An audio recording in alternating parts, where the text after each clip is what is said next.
Hi. What are you stopping us about? What are you stopping for? Do you have your lights and horn on your bike? Yeah, we do. Horn? Yeah. Every one of you have a horn. Yeah.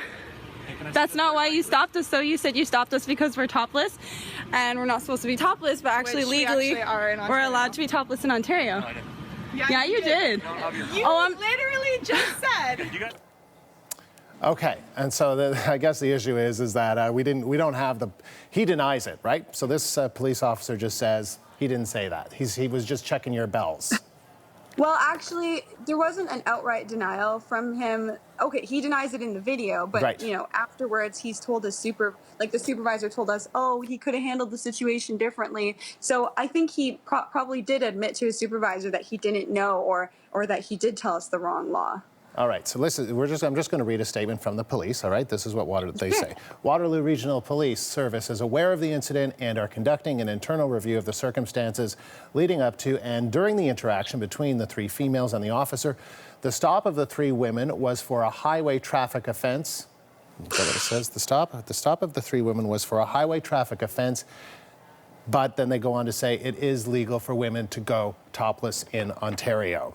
So Okay. what do you make of that?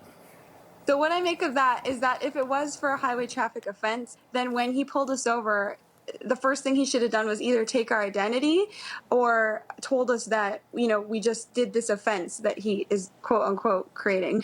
But no, the first words out of his mouth were, we needed to put shirts on. So clearly that's not why he pulled us over. There was another male cop in the car with him who obviously witnessed the whole thing, who I haven't heard from, who I'm guessing is just going to be quiet about it and not say anything. So it's really disturbing to me. I think this story is one about both A, policing literally women's bodies, and B, police accountability. So what are you going to do? You've got a rally planned, right? Yeah, we have a rally planned, and the rally is to help educate the public and inform everyone that legally, you know, although it's not exercised obviously very frequently, women can be topless out in public. If you see a woman, please do not harass her. Don't question her choice. It's her body. You don't have to look. Just the same way if you saw a man out in public, you wouldn't, you know, yell at him or call him names. Okay, final question to you, and I'm not revealing my opinion or anything like that. I know you've heard this argument. So let's say there are some parents who have kids, and let's say for whatever reason they're uncomfortable seeing you biking in a neighborhood topless. What would you say to them? It's the law. I know it's the law, but what would you say to them who say, well, okay, maybe it's the law, but I'm just uncomfortable seeing that?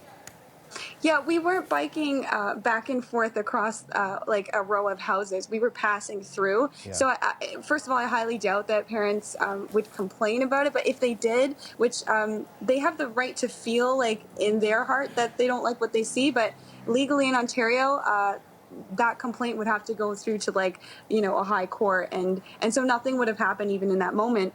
What I got to say, I mean, my parents support us ever since I was young. I grew up in a liberal household where breasts were not seen as, you know, dirty sexual objects. They were just seen as these things on our chest. They feed children. Sometimes they're sexual when the woman says they are. The same way with a man's chest, it can be sexual when he says it is. Otherwise, in public, no one sees it that way.